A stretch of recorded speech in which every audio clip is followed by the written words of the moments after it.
Nunca olvidaré el momento en que mi esposo Emilio se inclinó hacia su abogado en esa sala del tribunal, sonriendo con tanta arrogancia que me dieron ganas de gritar. Sus palabras todavía resuenan en mis oídos: me voy a llevar la mitad de sus millones, incluyendo la casa de su abuela. Después de todo, somos una sociedad conyugal. El silencio en la sala era tan denso que se podía cortar con un cuchillo. Yo permanecí quieta en mi silla, con las manos cruzadas sobre mi regazo, sosteniendo un sobre blanco que había estado guardando durante meses. Emilio no tenía idea de lo que contenía ese sobre, pero yo sí sabía que ese papel iba a cambiar todo. Durante 10 años creí que había construido una vida perfecta junto a Emilio. Cuando nos conocimos en aquella conferencia de negocios, él me deslumbró con su inteligencia y carisma. Era gerente de ventas en una empresa respetable, mientras yo dirigía el imperio familiar que había heredado, propiedades, inversiones y, lo más preciado para mí, la hermosa casa colonial de mi abuela Elena donde ahora vivíamos. Los primeros años fueron como un cuento de hadas. Emilio celebraba cada éxito de mi empresa como si fuera propio, me apoyaba en decisiones difíciles, y cuando perdí a mi abuela Elena, fue él quien me sostuvo mientras lloraba. Pensé que había encontrado a mi compañero de vida. Pero hace un año, algo cambió. Todo comenzó después de que mi empresa tuvo el mejor año de su historia. De repente, Emilio empezó a hacer comentarios extraños sobre nuestro dinero y nuestras propiedades de una manera que me ponía los nervios de punta. Al principio pensé que solo estaba orgulloso de nosotros como pareja. La primera señal real de alarma llegó cuando lo encontré en mi oficina privada, revisando documentos financieros confidenciales esparcidos sobre mi escritorio. Cuando le pregunté qué hacía, me sonrió de una manera que no había visto antes. Solo quiero entender mejor nuestro patrimonio familiar, mi amor.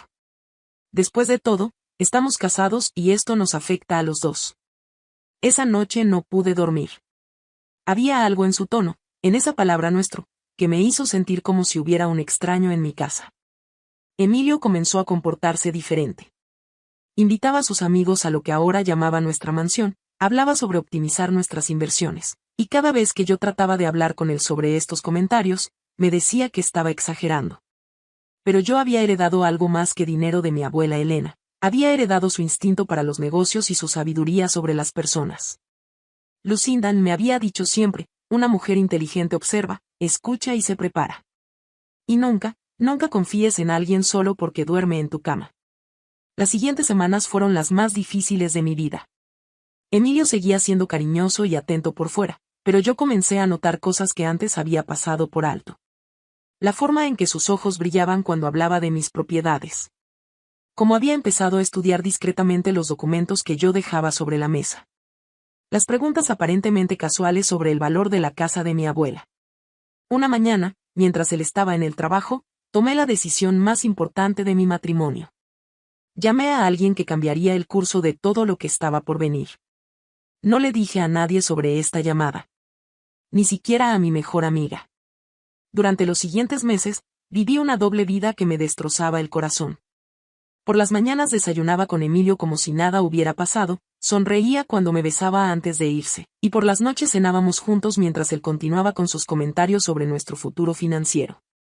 Pero por dentro, cada palabra suya era como un cuchillo, porque yo ya sabía lo que él estaba planeando. Lo que no sabía era que yo también tenía un plan.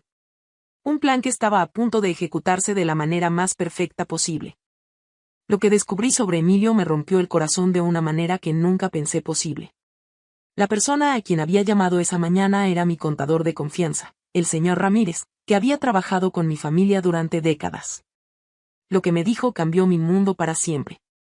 Lucinda, me dijo con voz grave, tu esposo ha estado haciendo consultas muy específicas sobre divorcios y divisiones de patrimonio.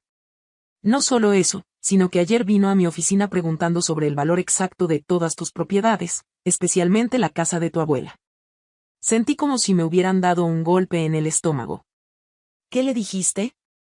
Le dije que necesitaba tu autorización por escrito para dar cualquier información. Se molestó mucho, Lucinda. Me dijo que como tu esposo tenía derecho a conocer el patrimonio familiar, punto. Esa tarde, confronté a Emilio de la manera más sutil que pude. Le mencioné casualmente que el señor Ramírez había llamado sobre algunos documentos. Su reacción lo delató completamente. Se puso nervioso, comenzó a tartamudear, y luego trató de cambiar el tema rápidamente. En ese momento supe que mi matrimonio había sido una mentira. Durante las siguientes semanas, Emilio se volvió más atrevido. Una noche, mientras cenábamos, me dijo: amor, he estado pensando que deberíamos poner algunas propiedades en ambos nombres. Ya sabes, por seguridad. ¿Por qué?, le pregunté, fingiendo inocencia. Bueno, si algo te pasa a ti, yo quedaría desprotegido. Y viceversa. Es lo que hacen las parejas inteligentes. Mentiroso. Lo que las parejas inteligentes hacen es confiar una en la otra, no planear robos silenciosos. Pero Emilio había cometido un error fatal, había subestimado mi inteligencia. Mientras él planeaba cómo robar mi herencia, yo había estado construyendo la defensa perfecta. Cada documento que firmaba, cada reunión a la que asistía mientras él trabajaba, cada decisión que tomaba, era parte de un plan maestro que él nunca vio venir. La parte más dolorosa era actuar normalmente. Ver películas juntos en el sofá mientras él planeaba traicionarme. Escucharlo hablar sobre nuestro futuro cuando yo sabía que él solo veía mi dinero en ese futuro. Había noches en las que lo miraba dormir y me preguntaba si alguna vez me había amado realmente, o si siempre había visto en mí una oportunidad económica. 2 meses después, Emilio finalmente mostró su verdadero rostro. Llegué a casa del trabajo y lo encontré sentado en la sala con una carpeta llena de documentos y una expresión que nunca había visto antes. No era el hombre dulce con quien me había casado. Era alguien frío, calculador, hambriento. Lucinda, necesitamos hablar seriamente, me dijo, sin levantarse a saludarme como siempre hacía. ¿Sobre qué? Sobre nuestro matrimonio y lo que es justo. Abrió la carpeta y me mostró papeles que había preparado. Quiero que transfieras la mitad de tus propiedades a mi nombre. Hemos estado casados 10 años, he sacrificado oportunidades por este matrimonio, y merezco mi parte. Su frialdad me dejó sin aliento. ¿Tu parte de qué, Emilio? De todo. Su voz se alzó por primera vez en nuestra conversación. La casa de tu abuela, las propiedades de renta, las inversiones. Todo eso debería ser nuestro, no solo tuyo. En ese momento, vi al verdadero Emilio por primera vez. No era el hombre cariñoso que me consolaba cuando lloraba, sino un extraño codicioso que había estado viviendo una mentira durante años. ¿Y si no accedo?, le pregunté, aunque ya conocía la respuesta. Su sonrisa se volvió cruel. Entonces lo haremos por la vía legal. Y te aseguro, Lucinda, que cualquier juez verá las cosas desde mi perspectiva. Soy tu esposo. Tengo derecho sobre lo que hemos construido juntos. Esa noche, Emilio empacó sus maletas y se fue a un hotel. Al día siguiente, recibí los papeles del divorcio donde reclamaba exactamente lo que había amenazado, la mitad de todo lo que yo poseía, incluyendo la casa sagrada de mi abuela Elena. Pero lo que Emilio no sabía, lo que nunca sospechó durante todos esos meses de planificación, era que yo había estado 3 pasos adelante de él todo el tiempo. Y el día del juicio, finalmente lo descubriría. El día de la audiencia, Emilio entró al tribunal como si fuera el dueño del lugar. Llevaba su mejor traje, una sonrisa confiada, y caminaba con la arrogancia de alguien que ya sabía que había ganado. Su abogado, un hombre mayor con aspecto intimidante, cargaba una carpeta gruesa llena de argumentos sobre por qué mi esposo merecía la mitad de mi fortuna. Yo entré con solo mi cartera, mi abogada, y ese sobre blanco que había estado guardando durante meses como mías bajo la manga. Emilio me miró desde su mesa y me guiñó el ojo, como si estuviéramos compartiendo algún chiste privado. Luego se inclinó hacia su abogado y murmuró algo que los hizo reírse. Probablemente estaba celebrando su victoria antes de tiempo, contando mentalmente los millones que creía que pronto serían suyos. El abogado de Emilio comenzó su presentación con un discurso dramático sobre la injusticia del matrimonio moderno y los sacrificios emocionales no reconocidos. Habló durante 20 minutos sobre cómo su cliente había apoyado incondicionalmente la carrera de su esposa y cómo merecía reconocimiento financiero por su contribución al éxito familiar.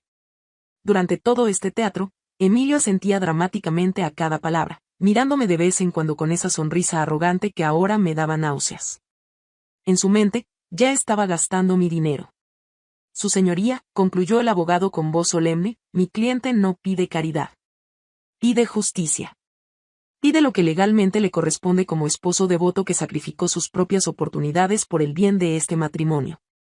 Cuando terminó, el juez se dirigió a mi abogada. Doctora Martínez, ¿Cuál es la respuesta de su clienta a estas demandas?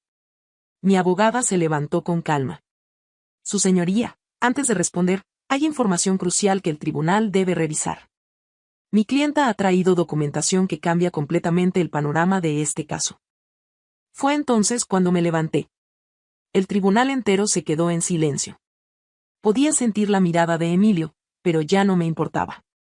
Saqué el sobre de mi cartera, el mismo que había estado cargando como un tesoro secreto durante meses. Su señoría, dije con voz firme, solicito respetuosamente que revise el contenido de este sobre. Creo que aclarará por qué las demandas de mi esposo están basadas en información incorrecta. Emilio se veía confundido, pero aún confiado. Su abogado frunció el ceño, claramente preguntándose qué podía contener un simple sobre que fuera relevante para el caso. El juez tomó el sobre, lo abrió, y comenzó a leer. Al principio su expresión era neutra, pero gradualmente sus cejas se alzaron. Luego sonrió ligeramente. Y finalmente, para mi satisfacción infinita, comenzó a reírse. No era una risa cruel, sino de genuina sorpresa y, me atreví a pensar, respeto. ¿Qué dice ahí?, preguntó Emilio, su voz ahora mostrando la primera grieta en su confianza. ¿Qué contiene ese papel? El juez levantó la mirada hacia Emilio, todavía sonriendo. Señor Emilio, me temo que sus demandas están basadas en una premisa completamente equivocada. ¿Cómo? El abogado de Emilio se levantó bruscamente. Nuestro caso está fundamentado en la ley. Los bienes matrimoniales. Efectivamente, interrumpió el juez, pero según los documentos que tengo aquí, desde hace 8 meses la señora Lucinda ya no es propietaria directa de los bienes que usted reclama. El color se desvaneció del rostro de Emilio como si hubiera visto un fantasma. ¿Qué significa eso?, susurró. Significa, continuó el juez, claramente disfrutando el momento, que 8 meses antes de que usted presentara esta demanda, su esposa ya había tomado medidas para proteger la herencia familiar de exactamente esta situación. En ese momento, miré a Emilio directamente a los ojos. Ya no sentía dolor ni traición. Solo una satisfacción profunda y silenciosa. Había funcionado. Mi plan había funcionado perfectamente. ¿Pero lo mejor estaba por venir? Su señoría, mi abogada se levantó para explicar, cuando mi clienta comenzó a sospechar las verdaderas intenciones de su esposo. Decidió proteger los bienes heredados de su familia mediante una estrategia completamente legal. Hace 8 meses, transfirió todos sus bienes principales a un fideicomiso familiar. Emilio finalmente entendió lo que estaba pasando. Su rostro pasó por todas las emociones posibles: confusión, incredulidad, terror, y finalmente, una rabia pura que lo transformó en el hombre codicioso que realmente era. «Eso no puede ser legal», gritó, levantándose tan bruscamente que su silla se volcó. Ella me ocultó información. Estábamos casados. Señor Emilio, dijo el juez con voz firme, controle su comportamiento en mi tribunal. Lo que su esposa hizo fue no solo completamente legal, sino extraordinariamente inteligente. El juez continuó leyendo los documentos. La casa de su abuela, las propiedades de renta, las inversiones principales, todo está ahora protegido en el fideicomiso. Como beneficiaria, la señora Lucinda mantiene el control total, pero legalmente, estos bienes ya no forman parte de su patrimonio personal sujeto a división matrimonial. Pero aquí viene lo mejor de todo. El juez levantó otro papel del sobre y sonrió aún más. Y hay algo más interesante aquí, dijo. Según este reporte de investigación privada, el señor Emilio ya había consultado con 2 abogados diferentes sobre divorcio y división de bienes, 6 meses antes de presentar oficialmente esta demanda. El silencio en la sala era mortal. Emilio se había puesto pálido como la muerte. Esto demuestra premeditación, señor Emilio. Su esposa no ocultó nada. Simplemente se protegió de un plan que usted ya tenía en marcha. En ese momento, decidí hablar. Me levanté y miré a Emilio directamente. Emilio, le dije con voz calmada, mi abuela Elena me enseñó algo muy valioso. Cuando alguien te muestra quién es realmente, créele la primera vez. Tú me mostraste quién eras cuando empezaste a ver mi herencia familiar como tu oportunidad de negocio. Su abogado hizo un último intento desesperado. Su señoría, ¿debe haber alguna compensación por los años de matrimonio? El juez revisó los papeles finales. Según los documentos, El señor Emilio tiene derecho únicamente a sus bienes personales y a la mitad de los ahorros en cuentas conjuntas, que ascienden a aproximadamente 4,000 pesos. 4,000 pesos. Eso era todo lo que Emilio obtendría de sus grandes planes para robar la fortuna de mi familia. Pero la historia no termina ahí. Aquí viene el segundo giro que ni siquiera Emilio esperaba. Mientras salíamos del tribunal, mi abogada me entregó otro sobre. Lucinda, llegó esto esta mañana. Era una carta de la empresa donde trabajaba Emilio. Al parecer, durante los últimos meses había estado usando tiempo de trabajo para planear el divorcio, hacer llamadas a abogados, y revisar documentos legales. Su jefe se había enterado y lo habían despedido esa misma mañana. Emilio no solo había perdido mi fortuna. Había perdido su trabajo también. En los escalones del tribunal, Emilio me alcanzó. Su arrogancia había desaparecido completamente, reemplazada por una desesperación patética. Lucinda, por favor.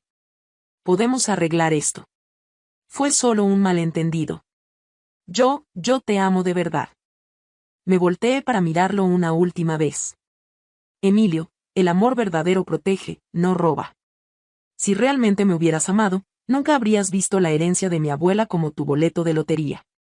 Hoy, un año después, vivo en paz en la hermosa casa colonial de mi abuela Elena.